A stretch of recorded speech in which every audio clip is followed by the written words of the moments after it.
जयकारा भोलेनाथ का, भोले बाबा की जय। सभी भक्तों को शिवरात्रि की बहुत बहुत शुभकामनाएं।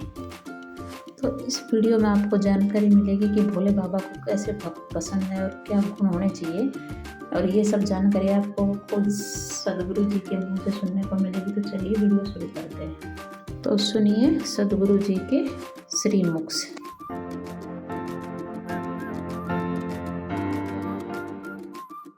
शिव को जिन अलग अलग नामों से बुलाया जाता है, उनमें से सोम एक महत्वपूर्ण नाम है। सोम शब्द का मतलब है मदहोशी। अगर मदहोशी नहीं होगी तो आप कभी भी परम शून्य में कूदने के लिए दीवाने नहीं होंगे, जो कि मुक्ति का एकमात्र रास्ता है। इसलिए सोम या सोम सुंदर शिव के सबसे प्रमुख नामों में से एक हैं। तो ये हमेशा कहा गया कि विल्वा शिव को प्रिय है, उनके लिए सब कुछ एक है। ठीक है, ऐसा नहीं है कि ये शिव को प्रिय है। इसके शिव को प्रिय होने का अर्थ है कि एक तरह से इसके स्पंदन उस तत्व के सबसे ज्यादा करीब हैं जिसे हम शिव कहते हैं। वे निकट हैं, वे उसी दिशा में हैं, क्योंकि वे आपके लिए संपर्क बनाने का साधन बन जाते हैं। आप वो पत्ती उनके पास छोड़ नहीं आते, आप उसे वहां रखते हैं और फिर वापस ले आते हैं, है ना?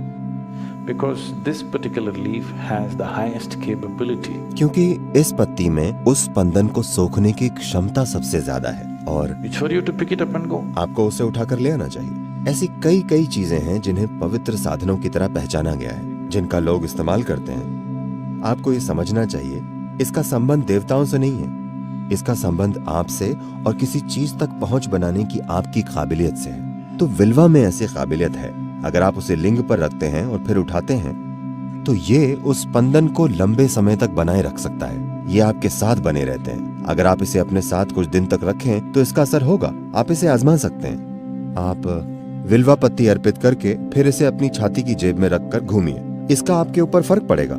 आपके स्वास्थ्य, खुशहाली, मानसिक दशा, हर चीज पर फर्क पड़ेगा। पेड़ों और पत्तियों की इस पूरी विविधता में उन्होंने एक ही पत्ती क्यों चुनी? किसी ने इसे पहचाना, और ये सबसे अलग है। आप इसे अनदेखा नहीं कर सकते। आप ये भी आजमा सकते हैं। आप जाकर 10 अलग अलग तरह की पत्तियां तोड़ सकते हैं, उन सबको लिंग के पास रखें और फिर उन सबको साथ ले जाएं और आप अपने पास रखें। आप खुद ही अंतर देखेंगे। इसे देखने के लिए आप में एक खास तरह की संवेदनशीलता होनी चाहिए, लेकिन इसमें कोई शक नहीं है कि जो संवेदनशील हैं वे फर्क महसूस करेंगे। अपनी आंखें बंद करके, अगर उनकी आंखें खुली हैं तो उनमें पक्षपात आ सकता है। आप 10 अलग किस्म की पत्तियों का गुच्छा लें, उनको एक कपड़े में यूं बांध दें ताकि आप उन्हें देख न सकें कि कौन सी पत्ती है। आप उसे वहां रखें, मैं आपके लिए वो पत्ती पहचान लूंगा। दूसरी चीजें हो सकता है मैं ना पहचान पाऊं। आप विल्वा वहां रखिए, मैं बता दूंगा ये विल्वा है। उसके लिए आपको मुझे बुलाने की भी जरूरत नहीं है। आप अपना रुद्राक्ष लीजिए और उसे पकड़िए, वो आपको बता देगा। जब आदि योगी ने अपना ज्ञान प्रसारित किया, वो 112 तरीके, उनके जो 7 शिष्य थे सप्तऋषि, उन्होंने इस ज्ञान को 16 तरीकों से 7 हिस्सों में बांटा। तो उनमें से हर एक ने परम ज्ञान को प्राप्त करने के 16 तरीके सीखे। योगिक कथाओं में कहा गया है कि उन्हें इसे सीखने में 84 साल लगे। इन 84 सालों में आदि योगी उनके लिए सिर्फ एक शिक्षक ही नहीं रहे, धीरे धीरे वो उनके लिए सब कुछ बन गए। जब सप्त ऋषियों ने इन 16 तरीकों को आत्मसात कर लिया, तब आदि योगी ने उनसे कहा, अब जाने का समय आ गया है। तुम लोगों को जाकर बाकी दुनिया के साथ इसे बांटना है। जब वो जाने ही वाले थे, उन्होंने कहा, लेकिन गुरु दक्षिणा का क्या हुआ? ऐसा नहीं है कि गुरु को दक्षिणा की जरूरत है। बात बस इतनी है कि गुरु चाहते हैं कि वो एक समर्पण की भावना के साथ जाएं, कुछ बहुत कीमती भेंट करके जाएं, क्योंकि समर्पण की अवस्था में ही एक इंसान अपने चरम पर होता है। तो आदि योगी शिव ने गुरु दक्षिणा मांगी। ये 7 भौचक के रह गए। उन्हें क्या अर्पित करें? उनके पास ऐसा क्या है जिसे वो आदि योगी को भेंट कर सके?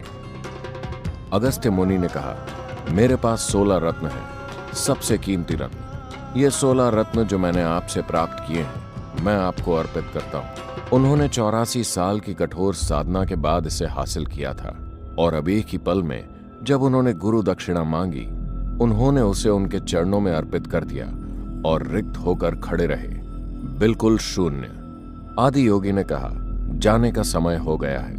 वो खाली हाथ वहां से चल पड़े और ये उनकी शिक्षा का सबसे मुख्य पहलू था।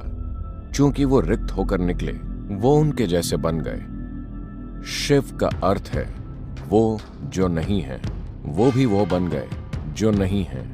चूंकि वो ऐसे बन गए, इसलिए उन सातों में से हर एक के माध्यम से सभी 112 तरीकों को अभिव्यक्ति मिली।